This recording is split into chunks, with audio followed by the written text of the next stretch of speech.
Recording started. Welcome to the September 11th Manhattan GMAT study hall, in which we have migratory words.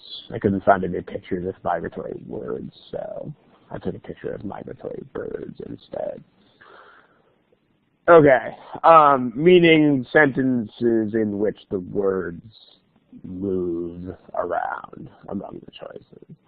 So, copyright notice, as always. We got to tell you, the practice problems are from the GMAT Prep Free software. In general, especially when it comes to verbal problems, we strongly encourage that if you're going to submit problems, that you submit from this source, because the verbal problems have a very distinct style that is not often copied faithfully by third-party sources. So it's best to use the official practice test as your basis there. I mean, the official guide too, but we can't use those on here. And don't forget where the multiple choice answers are. Okay, let's try one. Let's try that. Migratory words. Give it a shot.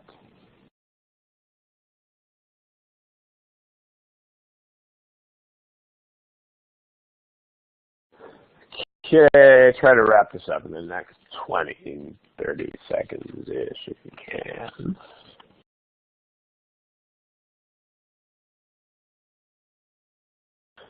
Okay, we still have about actually 6, 7, 8 people who have not answered the problem. I mean, there's only so much that I can do in the way of sitting here and waiting for you guys to answer the problem, but remember how this test works. I mean, if you're totally new to this, just remember how it does work. I mean, you have to answer all the questions. There's no such thing as not answering a question. It will sit there and wait for you politely until you answer it. Okay, so, and in case anybody is new to this game and forgets where the multiple choice question answers are, that's where they are. I didn't mean to throw that in front of the problem. Let me move that. Okay, multiple choice answers are there. Underneath your name. All right. Cool. Well, let's talk about it.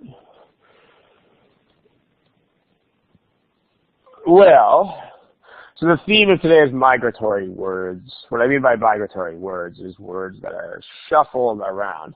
And I mean, one common complaint that we get about these problems, and in fact it's one of the complaints that inspired this topic of today's study hall, is common complaint about these problems is the answer choices don't look anything like each other, people say. Yeah, well, we see this a lot in the forum, where I took this practice test, or I took the real test, and the answer choices looked nothing alike. What this probably means that you're doing is it means that you are expecting the corresponding parts to be exactly vertically underneath each other, which is it sometimes does happen. I mean, a lot of the time they just change stuff in the answer choices without rearranging it. But remember that there are two types of splits, decision points, whatever you want to call them, two types of those. The first is what people think of, because, I mean, when we first introduced the idea of a split in the curriculum, we talk about this. If words change, then of course that's a split from choice to choice. But what people don't think about as much as they should is if words move, then that's also a decision point of where do those words go. And that's the theme of today's thingy, is when words move from choice to choice, what exactly should we be thinking about? I mean, the analogy is this. The point, it doesn't really matter where the words are physically located. You just need to find the same ideas. So, for example, if you had an old-fashioned Volkswagen Beetle, the engine of that car is actually in the back of the car. It's in the trunk. Versus the engines of most cars are in the front. Now, if you were going to actually compare a Beetle to a normal car, you would compare the engine against the engine is what you would do. I mean, you would not compare the engine of the Beetle to whatever was in the back of the other car. That would be kind of silly. You'd probably be suitcases or something.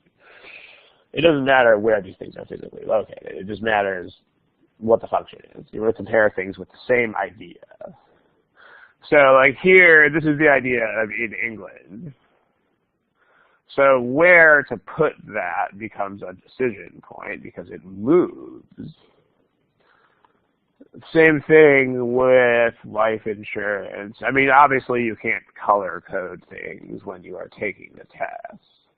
But it's a helpful tool to look at it with your eyes like this. Because this is the way you should be imagining it. You should be imagining that you are actually moving around colored tiles in your head. So until the end of the 17th century is another idea which moves around. They just shuffle things. So the question is, what is all this shuffling? What is the deal with all of it?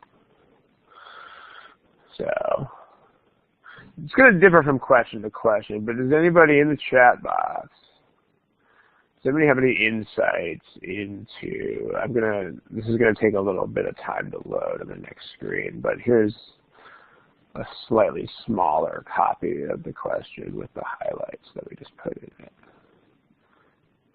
The stuff that I didn't highlight, it's not because it's less important, it's just because I didn't highlight it. I mean, the remained is also an idea that matters, for example. It doesn't have a color right now, but you get the point there, too.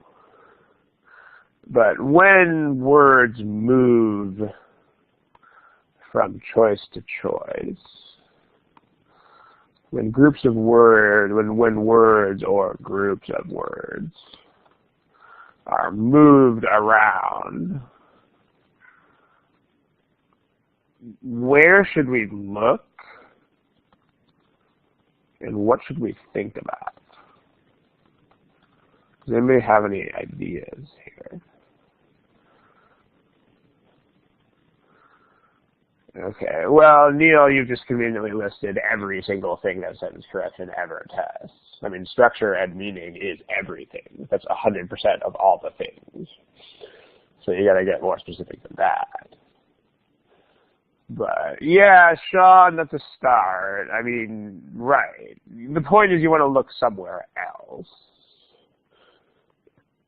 Probably at the stuff that's not in the underline, too. So touching the subject is a bit on the ambitious side. It doesn't always have to literally touch, but the ideas are there, right? Remember that overall this is a test of relationships. Like sentence correction is not about single things. You do have to get the meaning out of the original, but that's something you always do. I mean, that's not special to this whole case of migratory words here. But yes, you should be doing that all the time. So props for that too, of course. But okay. So where should we look? Well, we should definitely look at the items that are being moved around, of course. But we should also look at neighboring items. So, sure. So this right here, this is because I mean the thing is, and this might be a little bit ironic, but modifiers that don't move are, if anything, going to have more influence than modifiers that do move because they can't go anywhere. So something is going to have to be there. Like what was introduced by Italian merchants? What is this describing?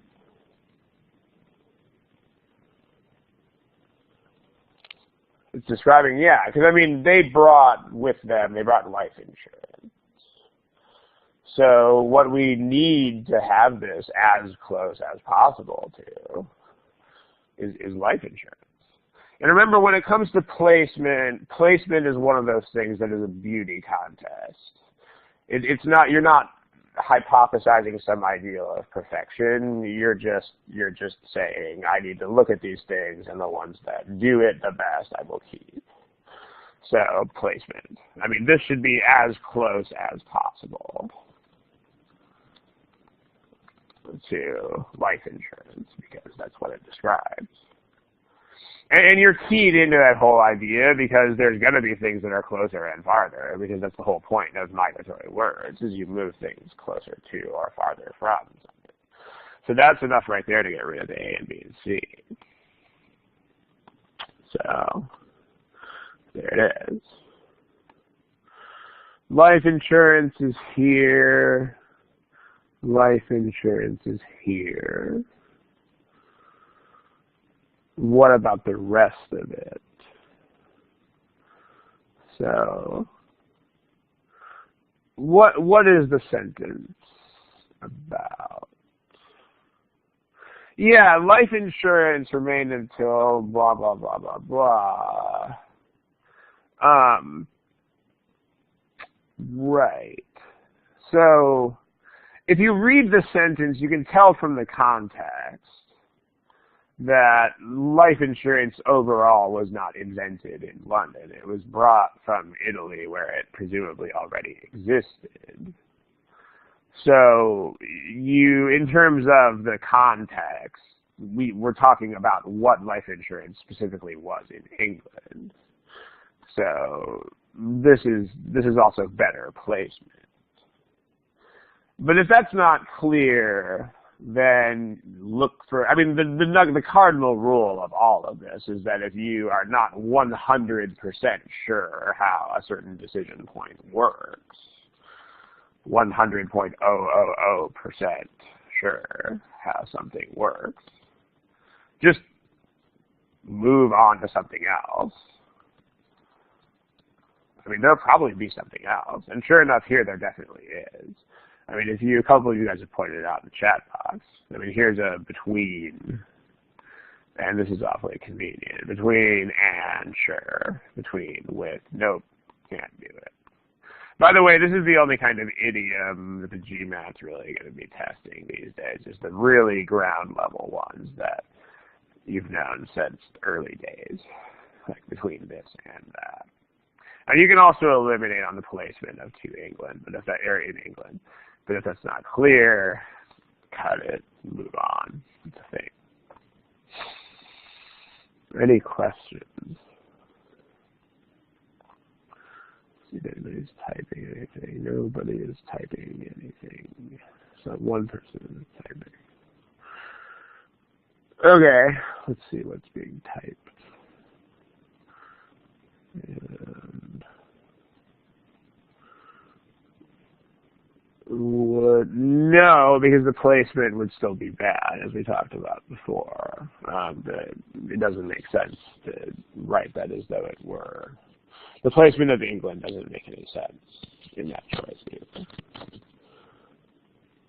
So, can I see what you typed before you said, why are you typing terrible, terrible things where you're trying to kill me and then erasing them? No, I can't. I only see what it is after you submit it. Explain the placement thing, which is the placement thing. I mean, almost the whole discussion was about placement. So if you could specify.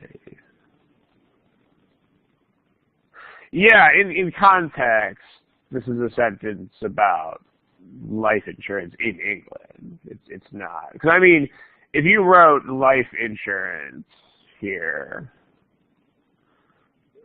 this would mean that these guys had actually invented life insurance as a whole. And if you read the context of the sentence, it's not what they're doing. They're saying that they brought in an already existing idea of life insurance, but that the version of life insurance that existed in England had a super specific form, that it was this weird kind of contract, as opposed to being a more general sense of, the whole point of calling it a specialized contract is that it was much more restricted than other life insurance. So again, if it's not clear, there's no reason to dwell on it. They gave you this other gift here, so it's all good. But just make sure that you're not staring at stuff in general. Okay, but hopefully that helps. Let's take a look at another problem. How about this one? All right, multiple choice answers are here. No, that's not the one. I wasn't going to do that one. Multiple choice answers are here.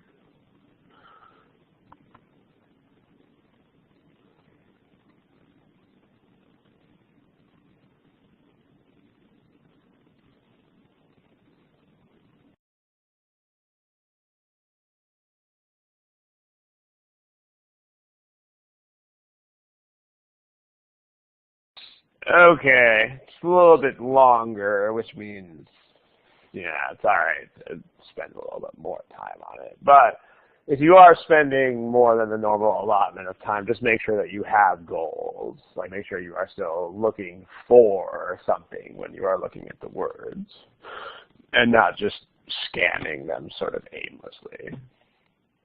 That's really what time management is, right? Time management's got nothing to do with minutes and seconds. Time management is just quitting if you are not genuinely making progress. So let's take a look. So you notice multiple choice answers. There's that graphic that I just deleted. Serge. Oh, you're on a tablet. You should probably still be able to see the multiple choice machinery, but I don't know how it renders on a tablet, but you should see something somewhere on your screen that looks like this. So, but yeah. All right, let's take a look. So a bunch of stuff moves. And we have this issue of when stuff moves, it's what should go in what place.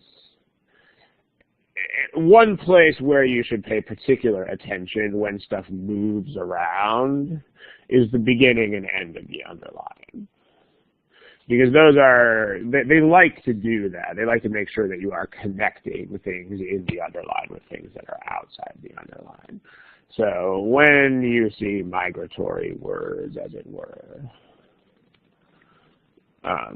you should pay more. I mean, you should always pay attention to the interface between the underline and the not underlined. But here you should pay very, very special attention indeed to that interface.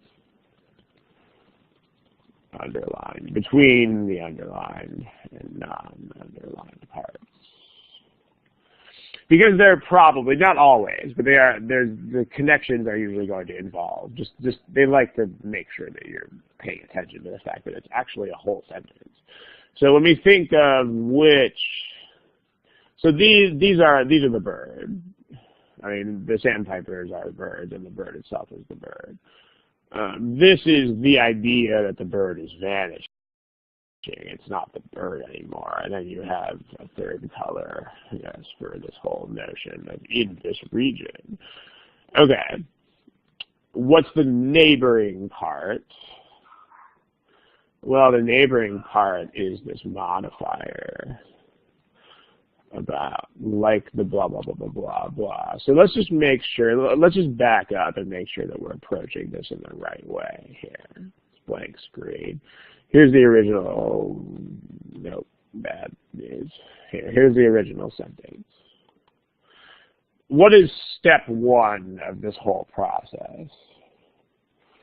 It's sort of Kristen actually said it like 15 minutes ago, but what should always be the first step of any sentence correction problem ever? The first step should be what? The first step should not be subject-verb. The first step should be read the original sentence and understand what the heck it is trying to say. If you're looking at subject-verb stuff, then in 90% of problems, you're wasting your time because they only take that about 10%. They only test it 10% of the time. Splits are also not first because you don't know, you would not understand how to resolve the splits if you didn't know what the sentence means. So just remember this. I mean, it's kind of weird how few people realize this as much as they should. My microphone wire just came out. I don't know if you heard the last thing I said. I mean, a lot fewer people recognize this than I would expect. But there's no such thing as thinking about grammar alone. That's not a thing. Like it is impossible for a sentence to be correct based only on structure. It's not a thing.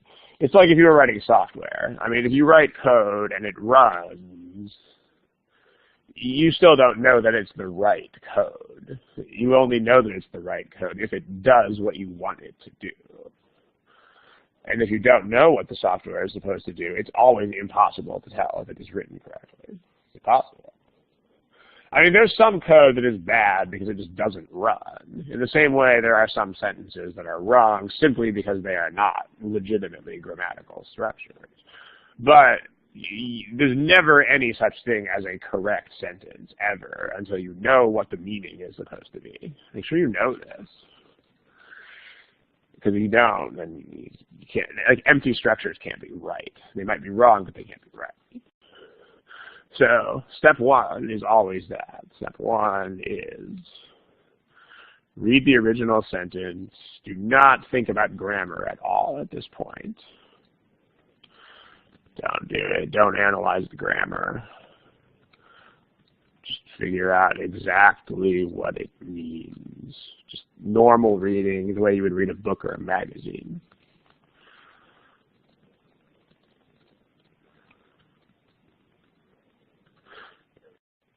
But normal reading is pretty demanding. I mean, this sounds like it's some lax thing at first, but it's not really. Like when you read something in a normal book or magazine, you absolutely will know what every single word is doing there. So any major relationships between the ideas in the sentence, you'll get them.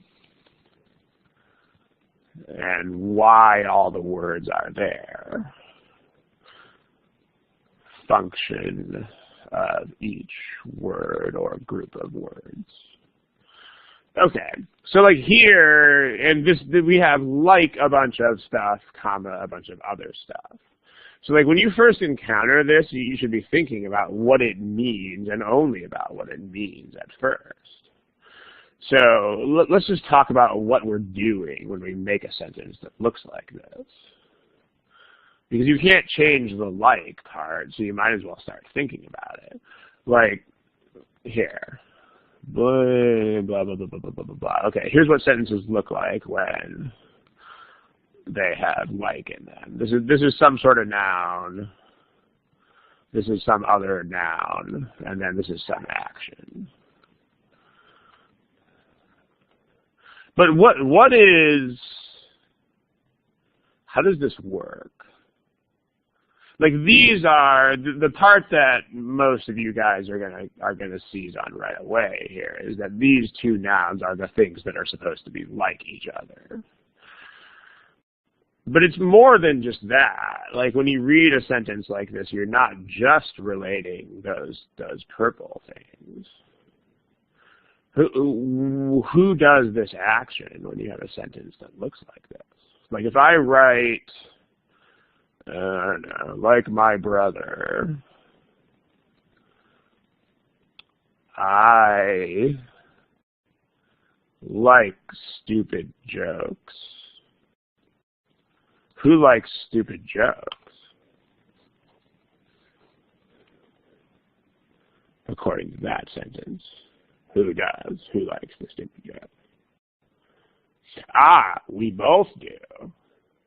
So I mean, just if you're thinking about this the way you should be thinking about this, just think what a wealth of information you have right now. Because you know, even if you're confused, I mean, people get confused by this sentence at first because the comparison is not, I guess, for lack of a better word, it's not a traditional comparison. Like you're not comparing grassy fields to meadows or deserts or some other land area thing. Like it's a more, you know, poetic comparison, so to speak. But like in this sentence, because it's just from seeing that it starts with the word like, the sentence has an E on the end of it. You know that you have to have all three of these elements. You have to have two things that are both doing something. And the meaning has to be something and something else are both doing blah, blah, blah, blah, blah. Until you figure this out, you should not move on to any answer choices because you are not ready for them yet. So, but if you figure out either one of these, like if you, I mean, this sentence is clearly not very hard to figure out, but if you figure out that I like stupid jokes, then it just becomes who else likes stupid jokes. So if you can figure out anything about what this sentence is saying, then you're going to not have that hard of a time figuring the rest of it out. So like, tell me someone or something who does something or who is doing something in this sentence. Because if you get either half of this, you're going to be good. So someone tap into that. Like, give me one of the nouns and the thing that it's doing in this context.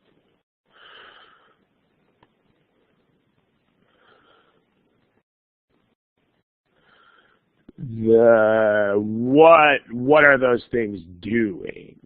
Like what is happening to the fields and pastures?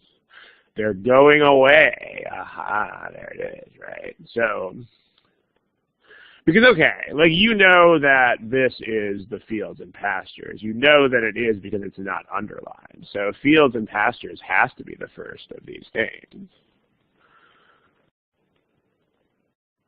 So then the reasoning, if it's not clear on a first reading, then you can fill this blank in next, because the thought process is not totally random. The thought process is what are the fields and pastures doing? Well, they're disappearing. So, and then the thought process is, okay, well, what else is vanishing?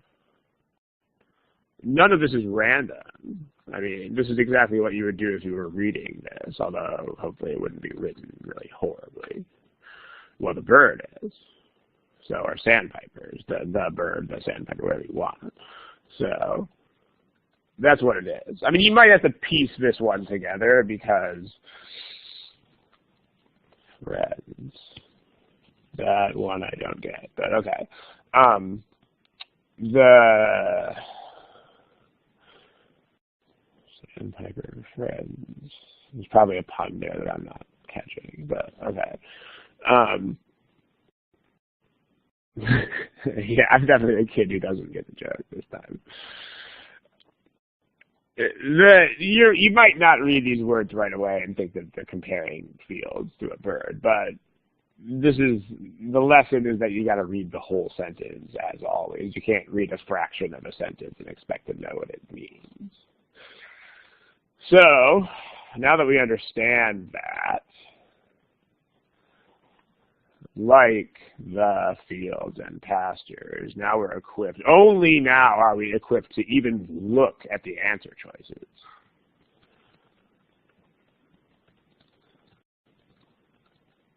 I mean, you know, that's a lot of legwork here, but you got to do it.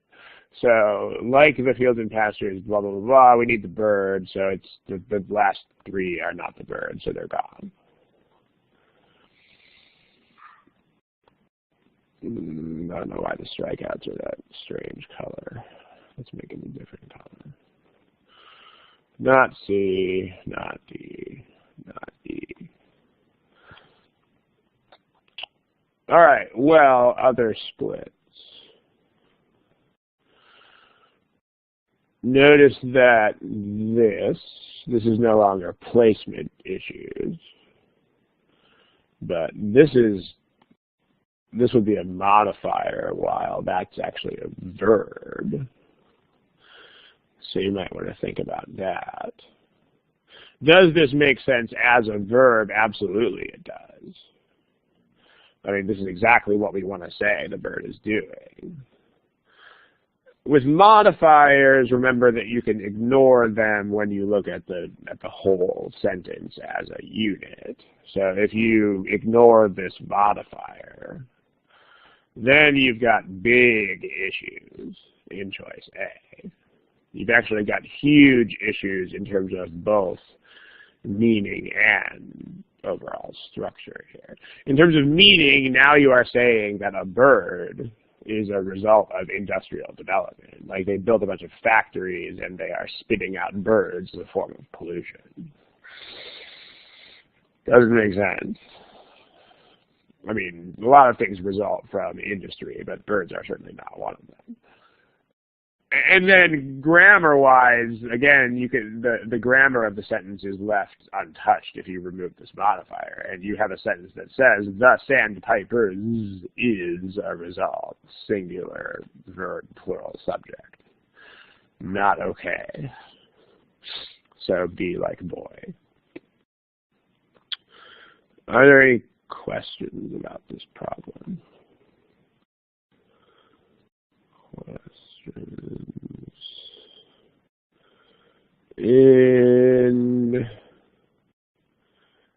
Yeah, the 2 and 2 in choice D are those would be parallel. If you got that far with that choice, those would be fine.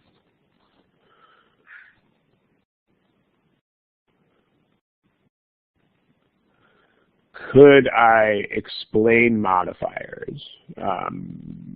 Could you give me a more specific question than that, please?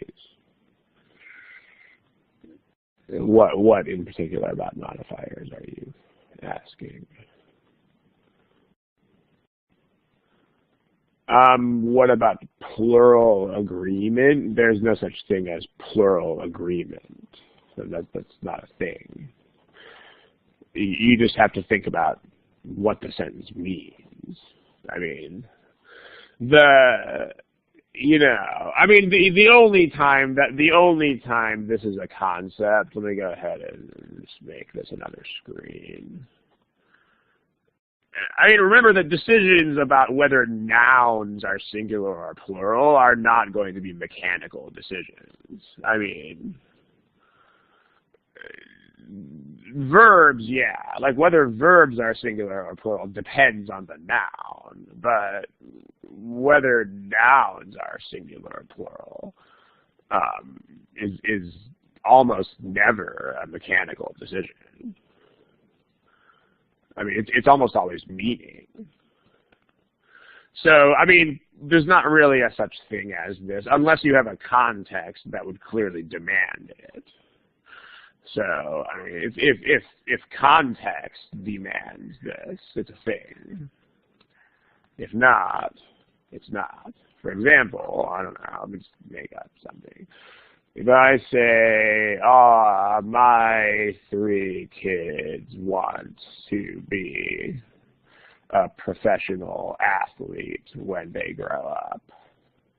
Well, that's bad, unless one of them wants to be the head, and one of them wants to be the torso, and one of them wants to be the legs. Otherwise, that doesn't make any sense. So, because 3 kids have to grow up to be 3 athletes, and that would have to be plural. So this would have to be my 3 kids want to be professional athletes, plural. Yeah. This makes sense. Okay, but on the other hand, if you have something that makes sense with plural and singular, then that works. Like my 3 kids want to be, I don't know how many people are on a beach volleyball team, but let's say that there are 3. So my 3 kids want to be a beach volleyball team when they grow up. Well, that's fine. Because now 3 people can be one team. So this would work. So in terms of nouns, this is kind of a non-thing. I mean, you just want to think about the nouns in context and think about whether it makes sense. So, Alessandro, no. If you have something like this, it is impossible that this is a noun. If I have the pictures hanging on the wall, then it's a modifier. Okay, I think I see what you're asking about. If this were like the sandpiper's apostrophe vanishing, or the sandpiper apostrophe s vanishing. But nope, that's not how they wrote it. When you have a noun that's directly followed by an ing, the ing is a modifier of that noun. Okay. Let's see other things. Right. Yeah. Okay, any other questions about this problem?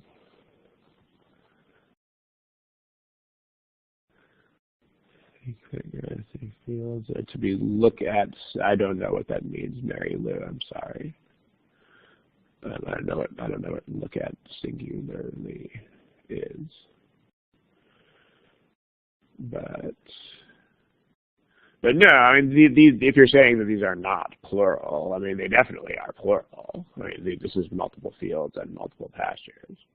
But like all of those things, I mean, you can use the bird singular. You can use singular nouns to represent like a species or a general class of things. Like if you say,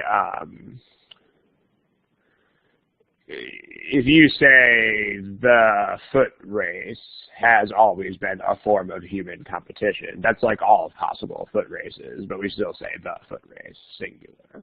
I mean, but yeah, I think you have the right idea, but singular and plural is a purely grammatical thing. I mean, that's there's no such thing as look at something as a singular. I mean, if it's a plural, it's a plural, and that's what it is. But it can make sense to compare singulars and plurals. Sure, of course it can. Yeah, like all the other kids in the class, comma, Chris likes pizza. That makes sense. So, all right. But when you're thinking about singular versus plural, there's nothing subjective about that. It's a grammatical construct. But I think the ideas are there. So we should probably move on to another question. Sam, you probably shouldn't edit B. Don't edit sentences written by GMAC. That would be not really okay. Here, I'm going to kind of make a slide to yell at you. Don't edit GMAC sentences. Don't do it. Don't do it. I mean, the reason why not is that the GMAT only tests like 1% of the things that could be wrong with an English sentence. If you edit their sentences, you are almost certainly creating sentences that are wrong, and almost certainly for reasons that are not tested. So if you try to edit their sentences, I mean, unless you are at the level of a professional writer, the edit will probably be wrong. And usually for reasons that are irrelevant to this test. So, and this one is, I mean, the birds themselves is wrong, but not for any reason that the GMAT would ever test. So, best not to go there. But don't do it. Okay, here's another problem.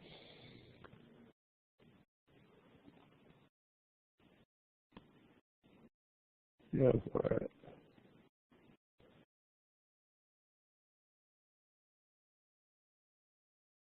All right, let's wrap it. Let's wrap it up pretty soon. Let's pick a thing.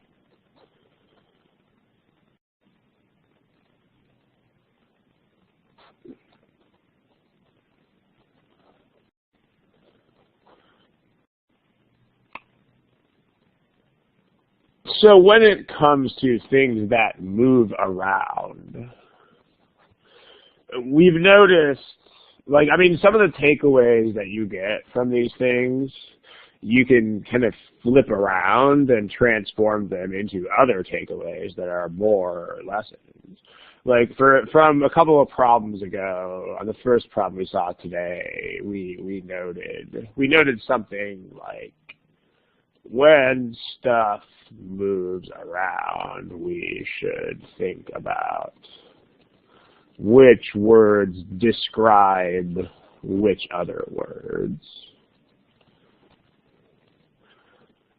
But what you can also do, you can sort of rearrange the same takeaway and get a corollary of it, which would be something like, you know, if lots of stuff moves around, think about descriptive words or modifiers first. Meaning, in preference, like before you think about things that are like structural elements. So, for example, the placement of they began to grow again, that's not a modifier because that's a subject and a verb. So we'll think about that later. But let's think about where the modifiers are going here. So this is a thing. This is sort of the same thing. This is a description, particularly of something. Well, that's got to be particularly, meaning it's got to be a especially strong case of some other thing, right? So let's look at what's next to that. Well, if it's red wine, only red wine. Red wine is a type of alcohol, but consumption of alcohol of red wine. So both of those could be reasonable. So but here's consumption, here's consumption, here's consumption, here's consumption, and then here's alcohol. So let's see how these stack up here. It doesn't have to be the first thing that you think of in the whole world, but well, particularly of red wine, consumption of alcohol, this totally makes sense because of red wine is an example of alcohol. So that works. On the other hand, red wine is not a kind of alcohol consumption. So this is not a thing. I mean, this might seem like it is some really nitpicky, tricky thing. And if you didn't have multiple choices, it might be. But the thing is that you do have multiple choices. And you can definitely see that they shuffled these two words. So you should be thinking about those two words. You should be thinking very precisely about which one of these two words should I put there. This is why you gotta start from splits. This is why you gotta start from a decision point. Because otherwise things that would be tiny, tiny issues, I mean, if you have a clear choice, they become big issues. Good. Here, consumption and of red wine, this is a kind of consumption, but in terms of parallel, this is better. I mean, of this, of that is better than this consumption versus of that. So the modifier here is okay, but these are not written as much in parallel as A. D's got the same problem that B does. Red wine is not a type of consumption. And red wine is definitely not any of that stuff. So not E. And that's actually all we need to solve this problem. There's a lot of other stuff going on here, but to keep us focused on today's topic, we'll minimize the rest of it. Any questions about the stuff that's here? Or about other things that are in these choices? Remember, don't try to edit the choices, but anything else that's in them. Any questions? Now we'll look at something else. Let's look at something else. How about,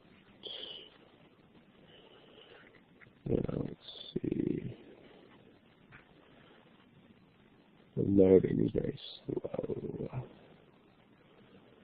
How about this one?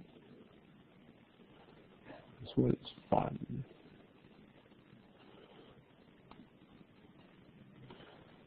Go for it.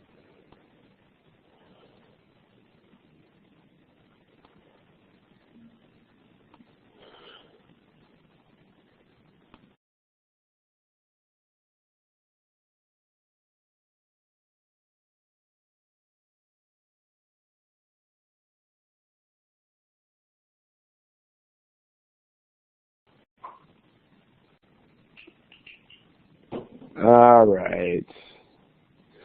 Spend a lot of time here. Remember what time management is. Time management is if you are not genuinely making progress. And I mean, here's a drill that you can do. I kind of made this up on the fly for one of my tutoring students a couple of weeks back, and because people's problem is that they just stare at the words. They're just like, la la la, I'm staring at the words. Don't do it. Remember, that's all there is to time management. I mean, people sometimes wish it were more complicated so they could feel better about having bad time management, but it's not. It's not more complicated. Time management is that's basically all it is just be honest with yourself and quit if you are stuck. Or not quit, but quit what you are doing at the moment. If you're stuck, don't keep going on the same thought process. Stop what you're doing and try something else. If it's a sentence correction problem, that just means find another decision point and go for it. And don't do the same thing more than one time. So if you don't figure out a split the first time you analyze it, don't try to analyze it again 10 seconds later, because that's not, I mean, you won't have any new insights in 10 seconds. If you had the chance to come back after a period of hours or days, then you might genuinely have new insights, but unfortunately that's not an option. So this is really all that time management is. But here's a drill that you can do just to make sure that your time management is okay here. It's a cute little drill. I kind of like it.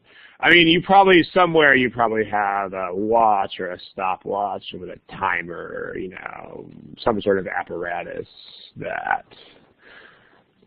you can set to beep every, 30, 45, or 60 seconds, whatever. And then do some problems. And when the thing beeps, stop for a moment, pause, ask yourself, exactly what am I doing right now and why?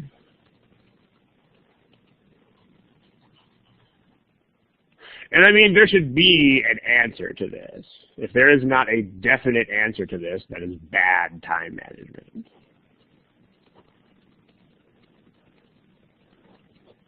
There it is.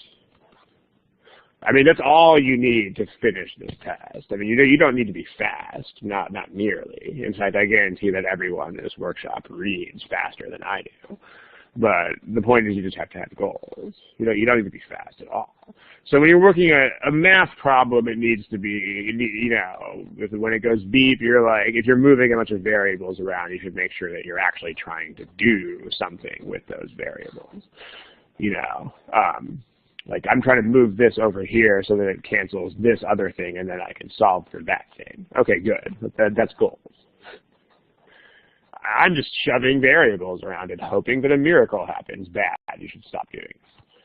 If it's a verbal section, you're looking at words. It's not like math where you're manipulating things. But if it's the verbal section, if it's critical reasoning, if you're reading the answer choices, you should already have some sort of quality in mind that you're looking for. Like, I need a choice that is a disadvantage of opening the store after hours.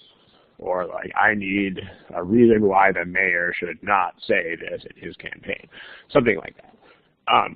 If it's sentence correction, if you're reading the original when it beeps, that's always the same goal. I need to figure out the meaning. But if it beeps when you're looking at the answer choices, you should always be thinking about a decision point and or looking for things that affect a decision point. It should never be la la la la, I'm looking at random words. It should not happen. If that happens, then there's an improvement that has to happen there. So just think about that. It's a cool drill. Try it because you'll probably find, at least at first, that when it beeps, a lot of disturbingly frequent percentage of the time, it's going to be like, actually, I have no goal at all. I'm just looking at random words. And then you can improve that. So try it. It's the thing. All right. Well,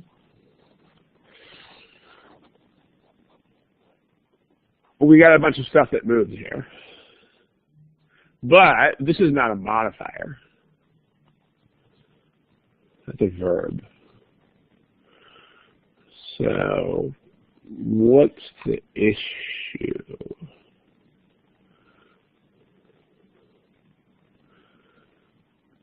If you've got stuff next to a, actually, no, that is a modifier. Haha, just kidding. That is a modifier. So what does this describe? Recorded by missionaries or anthropologists.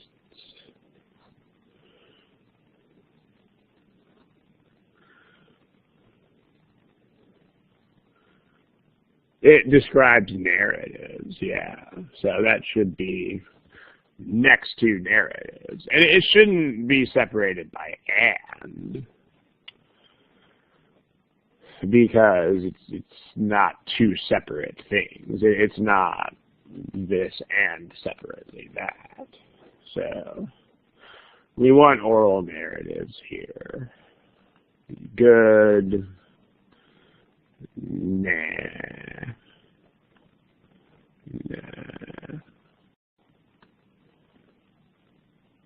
This, good. Because the and is not, you want the modifier to be on the thing it's modifying. But the other thing, there's also a meaning problem here too, because solely means that they only thought of it as one thing. It doesn't make any sense to write they thought of it solely as X and Y, because then that would be two things, and then it wouldn't be solely anymore. So solely is, like, only could be in front of two or three or four things, but not solely. Solely is in front of one single thing. That's the point of using the word solely instead of only. One single thing they thought of it as and nothing more. So not B and C. All right. Now,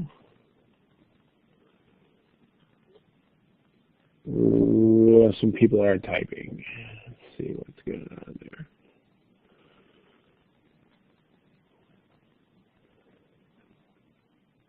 Yeah, you can have only. I mean, only is pretty flexible. Not only can only can appear in front of multiple things, but also, like I don't know, all of the trucks were gone from the parking lot, and only vans and cars remained. You could do that. So, yeah. B has no verb. Yeah, it doesn't, but remember that's not where we are right now. Right now we're thinking about that decision point that is purple. So that's a thing. Well, let's talk about that now. So if you look at the structures of these things,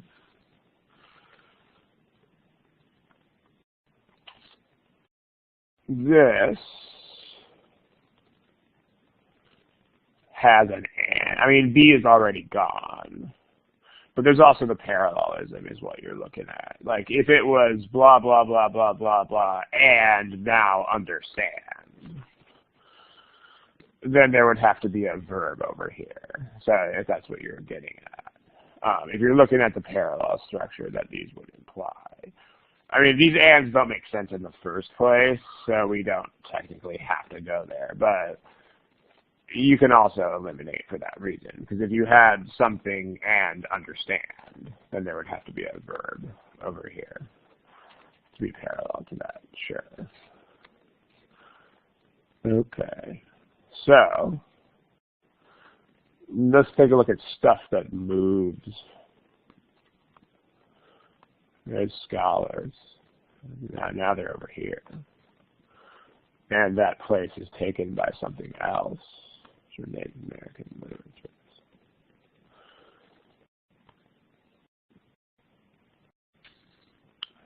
Well, how do we decide? Well, we got some modifiers here. That whole thing is a modifier. So that leaves us with scholars understand. That makes sense. That these are the people who understand things in this way. Here, Native American literature is modifier. So in D, you're saying that Native American literatures understand things. Nope. And then none of you guys picked E, so this is not a grammatical structure that exists. Since none of you guys picked this choice, we're good with that. Like this is not a thing. Here's a comment. Which choice are you talking about? Let's see. First phrase and last phrase.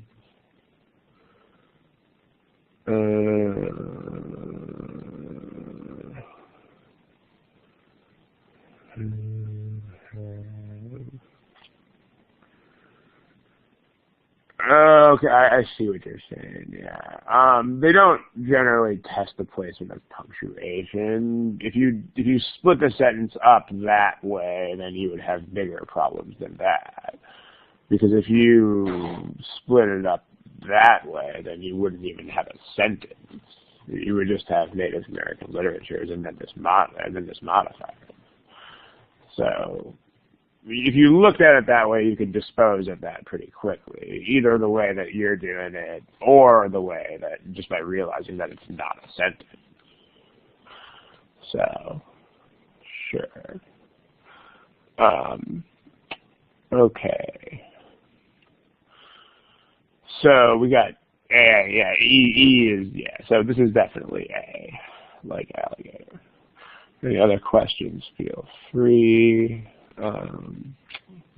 Let's try to get another one here. Let's see. How about that?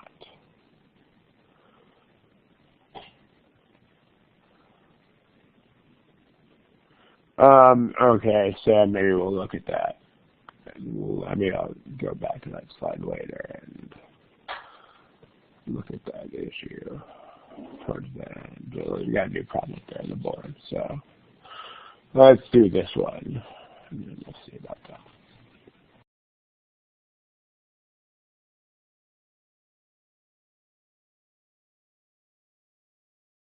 All right, let's pick a thing that is a thing.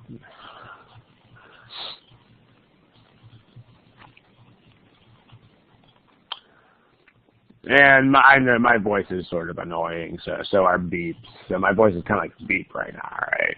If my voice is sounding, think about it. What is your goal? If you are still looking at this problem, what exactly are you trying to find? If there is not an answer to that, guess. That's what time management is. And it's really nothing more than that. There is really nothing else besides that in time management. I mean, again, people don't like that because thinking that time management is this complicated beast makes people feel better if their time management is bad. But time management is just honest with yourself. Are you stuck? If you are stuck, stop. That's it. That's all time management is. All the minutes and seconds are tools as like backup training wheels, so to speak, if you don't have that self-discipline. All right, let's take a look. So before we talk about this problem, there's this concept of parallelism, which, I mean, if you're talking about parallelism of short things, then there's very formal structure to that. Like if you have not only this, but also that, then those have to be structured pretty much as alike as possible. But the thing with the whole notion of parallelism is that it also extends to larger structures too. It's basically still the same idea. Like if there are any two things are similarly presented in the sentence, then they should look as alike as possible. Whereas similarly presented can mean lots of things. But like, let me show you, unless there's a reason not to. Like unless context actually dictates that there is some kind of contrast. So unless there is a really good reason in context to do otherwise. So let me show you an example of what I'm talking about. Like here are 4 sentences. If you return your library books late, you will accrue fines. That's one sentence. If you return your library books late, fines will be accrued. Or if your library books are returned late,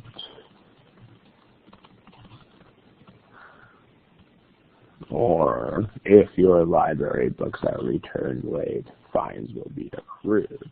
So, I mean, technically, the parallelism in the more formal sense is not really an issue here because this is 2 complete sentences connected by if.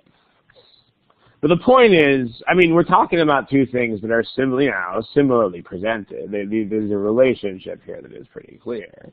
So if we're not trying to make any special point here, then we would want this to either look like the first one, where it's if you do this, then you will do that. They look like each other. Or else, we'd want it to look like the last one. I mean, neither one of those is better or worse than the other one. There, if this is done, then that is done. So basically, if you're not trying to make if there's no special emphasis here, then the first and last are better. However,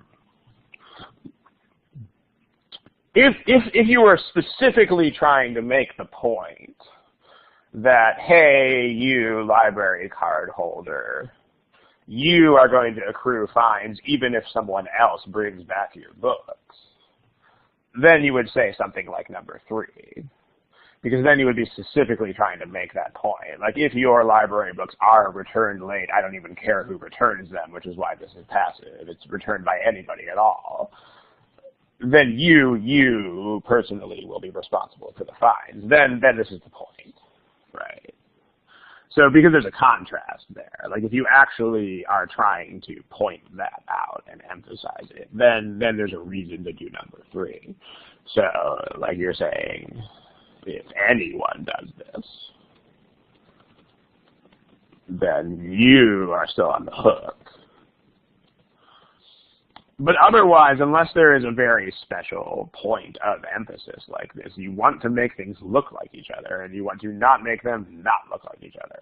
It's kind of like in the other problem, consumption of alcohol and of red wine. I mean, we would like to make them look alike if we can. So back to this. I mean, this whole sentence, the entire thing,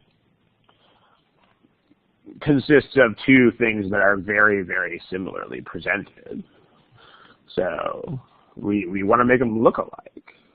Because, I mean, as far as the things we talked about earlier, those are non-issues. I mean, this is not a modifier because it's kind of like these. If complete sentence, other complete sentence, just as, well, not with like, but just as complete sentence, comma, other complete sentence. So there's nothing going on with grammatical modifiers here. But we have 2 similarly presented ideas. The second of which is conveniently not underlined. So the second one is the nautical archaeologist needs this knowledge in order to do X thing. So we know exactly what should go where. I mean, exactly, because we can line this up perfectly. The nautical archaeologist goes with what? What should occupy the same space as that? If we want to structure these similarly. What in the first half, in the underlined part, which thing? Yeah, the regular archaeologist, the one who's not a nautical archaeologist. That. Okay. And then the knowledge goes, that compares to what in the first part? Knowledge of ship design goes with not evaluating. That doesn't go with this. Because this is the expertise that the person needs. Evaluating is not the expertise. Evaluating is what they do with it. Yeah, this goes with the background in art history. Like this is, each of these is a specific type of education that the person needs. And then what they do with it is the last part of this. Like this is what they use it for. And this is what the other archaeologist uses it for. So we want to pick the one that does this. So it should be the archaeologist needs this background in order to evaluate finds of art. I mean, we can we can actually, for once, we can predict verbatim what this is going to look like. So, an archaeologist needs a background in art history to evaluate finds of ancient art. Winner. Boom. The problem with B, I mean, the things in B are in the right order, but decision point,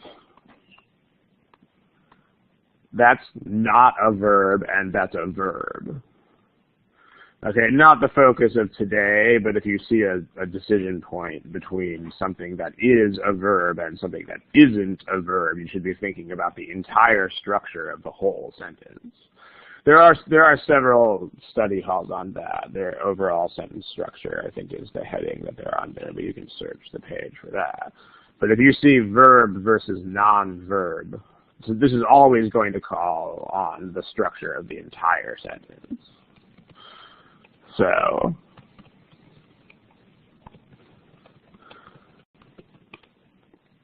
this, just as blah, blah, blah, that has to go in front of a sentence. So, this is a sentence. This isn't, this is just an archaeologist with a modifier stuck on it. So, nope. Yeah, I mean, well, when you say incorrectly, it's from a mechanical standpoint, they stuck it in front of a noun. Like, if you put like where the word as is here, then it would be mechanically wrong, because you can't put like in front of a sentence. In spoken English, you can, but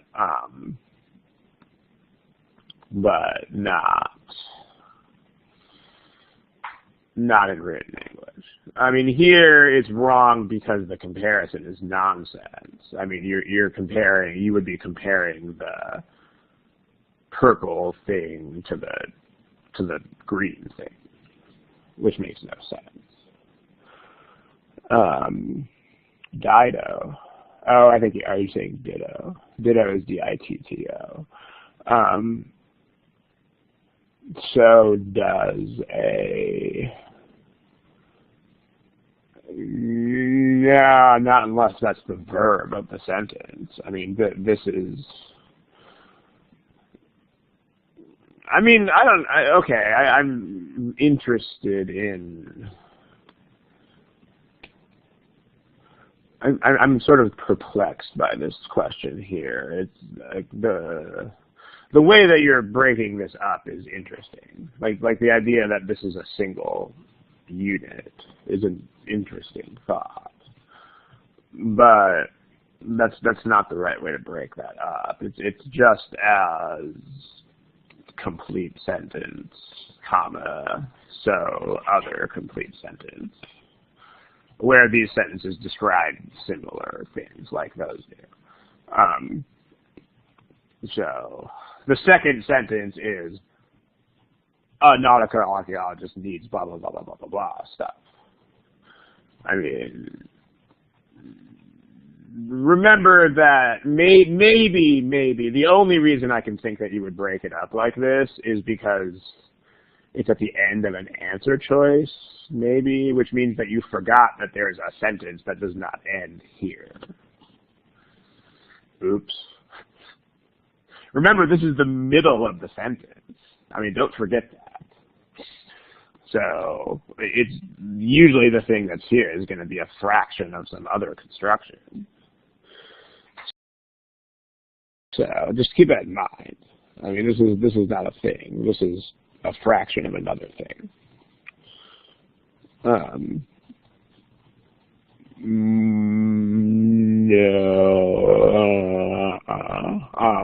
You would only have the does if that was the verb. Like if you, I mean, I could make simpler examples that do that. I mean, that would be a pretty esoteric construction. I'm thinking you must have seen a sentence constructed like that and mistakenly thought that was part of an idiom or something. But let me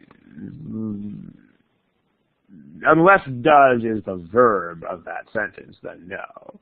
So like if you, I don't know, let's say,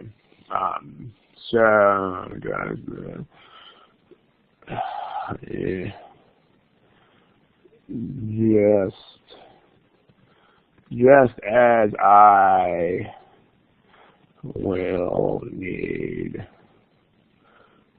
X things to do. I can't think of any specifics right now, but my brother, you can do this both ways. So my brother will need A things to do. Okay, but you could also write this as, you could also put the will here. I mean, this is sort of not as common because it just isn't. So you must have seen this somewhere and just thought it was a thing in general. The does would be sort of like this. So if you, if we don't do this in the future, just as I need something to do something else, my brother needs something to do. If you mean ear, then you shouldn't be using your ear at all because your ear is irrelevant. You should be using your eyes. I mean, I know I'm being a nitpicker here, but that's a big difference. The way these sentences sound means nothing. Nothing at all. Spoken English is a different language. Not really. In fact, if you read just about any well-written formal sentence, it will sound terrible if spoken out loud.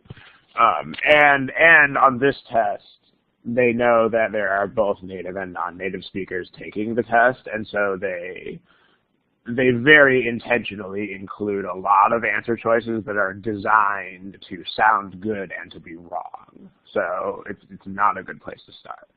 It's a good place to start if you are using your eyes and not your ears. Like if you have an intuition developed for the written language and you are not using your ears, then you're right. But if you are literally thinking about the way the sentence sounds, then no, that's a terrible idea. Don't do it.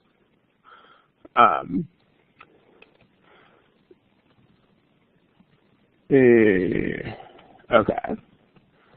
And we gotta wrap this up pretty soon too, because I guess the so is optional too, but okay. So notice the difference here. Needs is a verb, and does need is a verb. You could not say does needs, because does needs is not a verb. It's not a thing. So here, this is the same thing. Needs is a verb. You cannot put does with needs. They're incompatible. If you needed a does there, this would be need, not needs. Just as that would be.